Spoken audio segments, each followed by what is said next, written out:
Hello my dear students, welcome to EduZone, the commerce platform. ഇന്നത്തെ വീഡിയോയിൽ നമ്മൾ discuss ചെയ്യുന്നത് അക്കൗണ്ടൻസിയിലെ ഫസ്റ്റ് ചാപ്റ്ററായ ഇൻട്രൊഡക്ഷൻ ടു അക്കൗണ്ടിങ് എന്ന ചാപ്റ്ററിലെ സെക്കൻഡ് പാർട്ടാണ്. ഫസ്റ്റ് പാർട്ട് നമ്മൾ കഴിഞ്ഞ വീഡിയോയിൽ പറഞ്ഞു. അതിൽ നമ്മൾ meaning of accounting, definitions of accounting and functions of accounting, ഈ മൂന്ന് കാര്യങ്ങൾ നമ്മൾ ഫസ്റ്റ് വീഡിയോയിൽ നമ്മൾ പറഞ്ഞു. ഇന്ന് നമ്മൾ ഡിസ്കസ് ചെയ്യുന്നത് relevant aspect of accounting and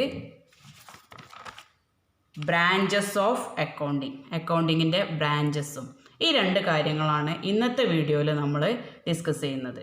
okay, relevant aspect of accounting or elements of അക്കൗണ്ടിങ്ങിൻ്റെ പ്രധാനപ്പെട്ട ചില ഘടകങ്ങളെ കുറിച്ചിട്ടാണ് നമ്മൾ പറയുന്നത്. First one economic element, second one എന്തായിരുന്നു? Identification, measurement, recording and communication. Then third element എന്ന് പറയുന്നത് organising. Fourth element interested users of accounting.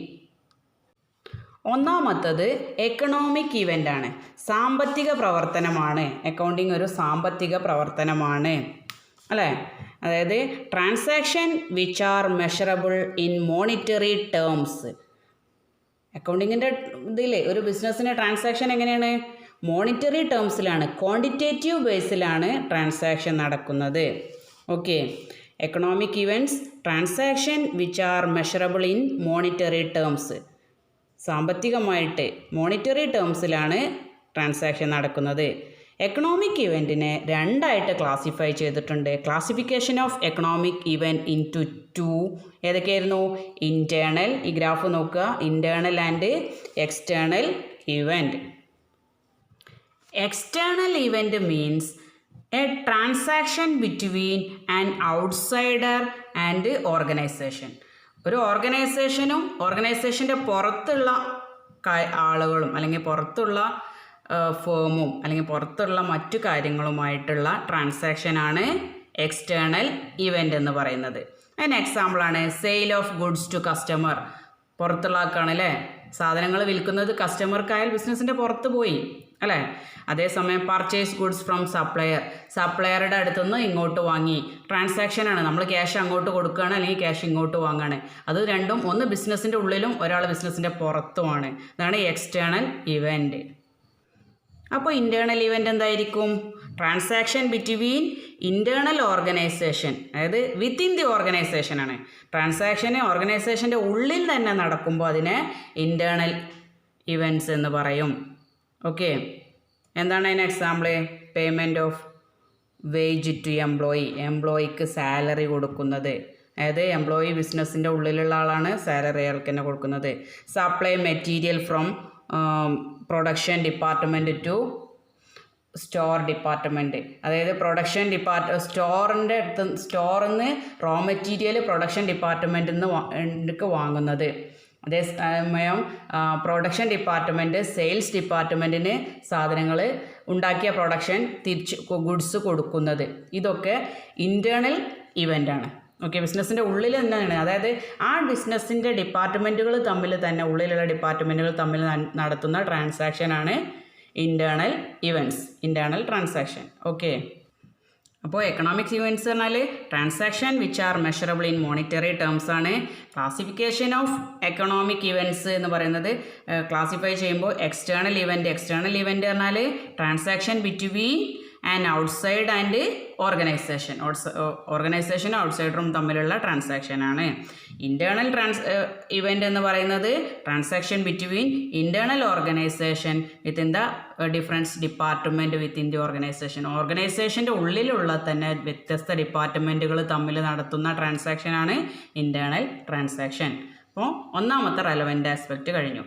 ഇനി രണ്ടാമത്തെ സെക്കൻഡ് റെലവൻ്റ് ആസ്പെക്റ്റ് എന്ന് പറയുന്നത് 4 ഘടകങ്ങൾ കൂടിയതാണ്. Identification, measurement, recording and communication.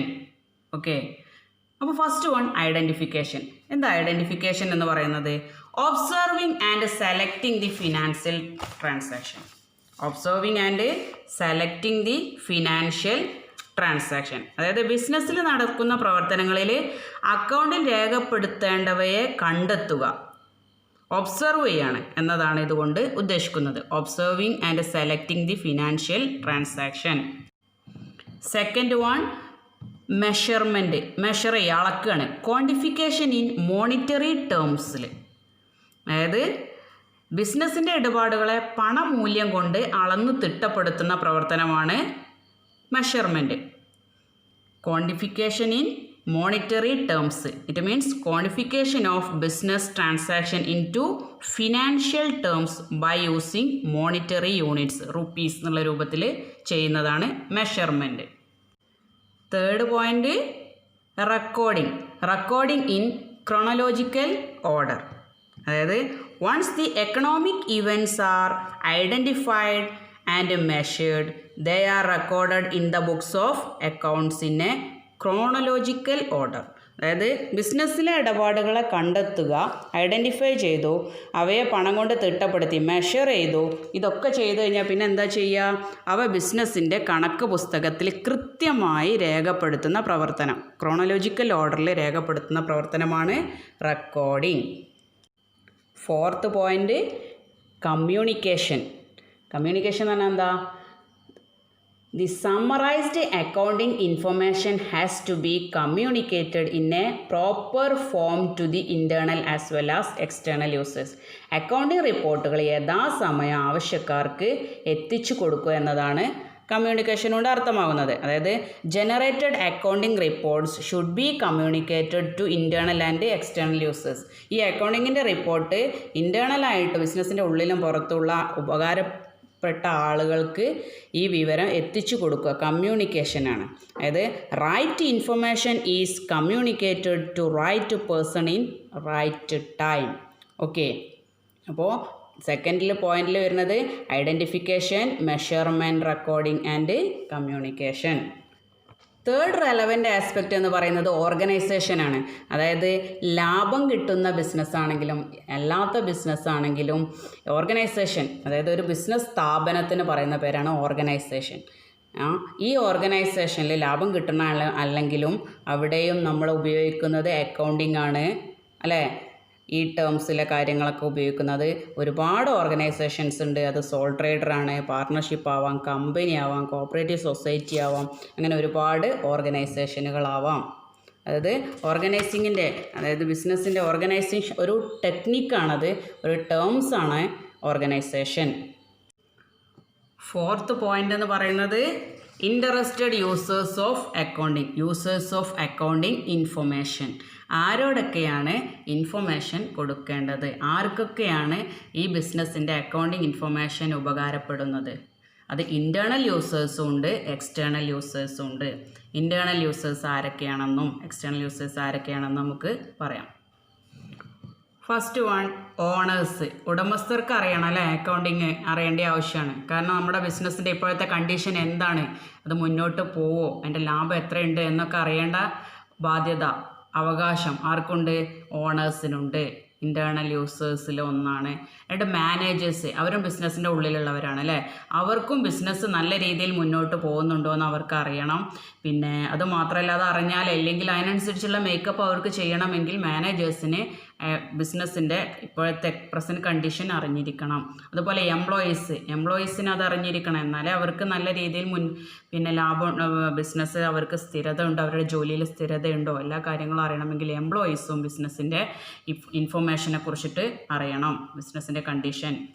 പിന്നെ എക്സ്റ്റേണൽ യൂസേഴ്സ് എന്ന് പറഞ്ഞത് ക്രെഡിറ്റേഴ്സ്, അതായത് കടം കൊടുക്കുന്ന ആളുകൾ. To assess whether the business can pay for its goods on credit or repay its loans.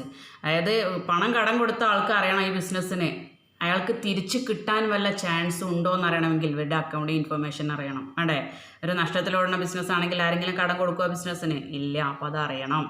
Then stakeholders or owners, അതായത് ഷെയർ ഹോൾഡേഴ്സ് ഈ ബിസിനസ്സിൽ to decide whether to buy, hold or sell share.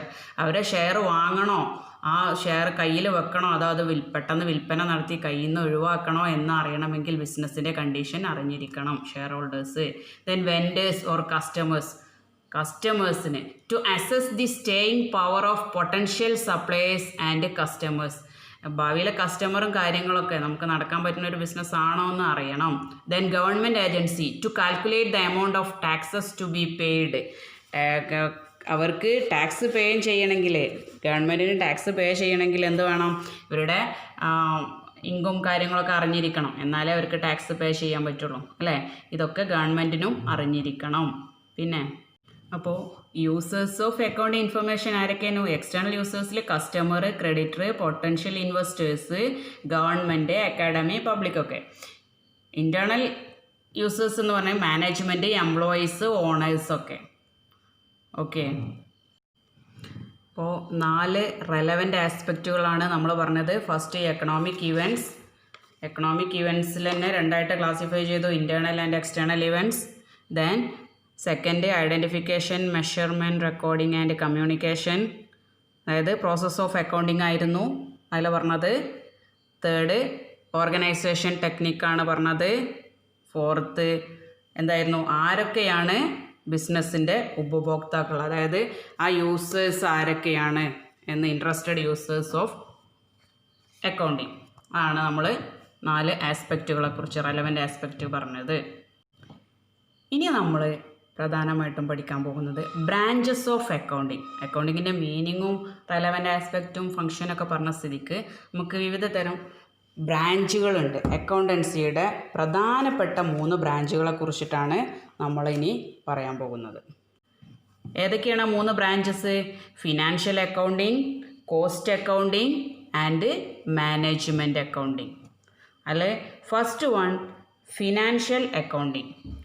Financial accounting എന്ന് പറഞ്ഞാൽ ascertaining the profit and financial position of the business. അതായത് ഇടപാടുകൾ രേഖപ്പെടുത്തുക, ലാഭനഷ്ടക്കണക്കുകൾ, സാമ്പത്തിക സ്ഥിതിയെ നിർണ്ണയിക്കുകയും വിശകലനം നടത്തുകയും ചെയ്യുന്ന ഒരു സമ്പ്രദായമാണ് ascertaining profit and financial position of the business. Second one cost accounting. കോസ്റ്റാണ്, എന്താണ്? ചിലവാണ് അല്ലേ. Ascertaining the cost of goods produced or services rented by a business. എന്താണ് പറഞ്ഞാൽ ഒരു ഉൽപ്പന്നമോ സേവനമോ നൽകുന്നതിന്, നിർമ്മിക്കുന്നതിനോ ആവശ്യമായി വരുന്ന ചെലവ് കണ്ടുപിടിക്കുക, അവ നിയന്ത്രിക്കാൻ വേണ്ട മാനേജ്മെൻറ്റിനെ സഹായിക്കുകയും ചെയ്യുന്നതാണ് കോസ്റ്റ് അക്കൗണ്ടിങ്. അടുത്തത് management accounting. Management accounting means supplies relevant information at the appropriate time to the management to enable decision making and exercise effective control. അതായത് ഫിനാൻഷ്യൽ അക്കൗണ്ടിങ്ങും കോസ്റ്റ് അക്കൗണ്ടിങ്ങും ചേർന്ന ഒരു അക്കൗണ്ടിങ്ങിൻ്റെ രീതിയാണ് മാനേജ്മെൻറ്റിന് പ്രധാനപ്പെട്ട തീരുമാനങ്ങൾ കൈക്കൊള്ളാൻ ആവശ്യമായ വിവരങ്ങൾ നൽകുക എന്നതാണ് മാനേജ്മെൻറ്റ് അക്കൗണ്ടിങ്ങിൻ്റെ ഉദ്ദേശം.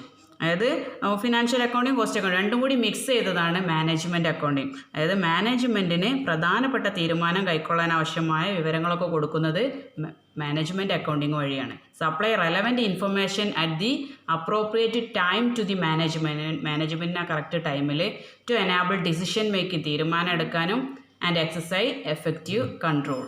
ഓക്കെ, അപ്പോൾ there are 3 branches in accounting. അക്കൗണ്ടിങ്ങിന് 3 ബ്രാഞ്ചസ് ആണ് മെയിനായിട്ടുള്ളത്. First one financial accounting, second cost accounting and management accounting. Financial accounting profit and loss ascertain ചെയ്യാനും, കോസ്റ്റ് അക്കൗണ്ടിങ് കോസ്റ്റ് അനലൈസ് ചെയ്യുക, അതായത് പ്രൊഡക്ഷൻ്റെയും സെയിലിനൊക്കെ കോസ്റ്റ് അനലൈസ് ചെയ്യാനും, മാനേജ്മെൻറ്റ് ഇവ രണ്ടും കൂടി കൺക്ലൂഡ് ചെയ്തിട്ട് മാനേജ്മെൻറ്റിന് ഇൻഫർമേഷൻ കൊടുക്കേണ്ട അക്കൗണ്ടിങ് ആണ് മാനേജ്മെൻറ്റ് അക്കൗണ്ടിങ്. ഓക്കെ, ഈ 2 ടോപ്പിക്കാണ് ഇന്ന് നമ്മൾ ഡിസ്കസ് ചെയ്തത്. അതായത് relevant aspect of accounting and branches of accounting. നന്നായിട്ട് പഠിക്കുക, നന്നായിട്ട് കേൾക്കുക, എഴുതി വെക്കുക. Okay, have A nice day. Thank you.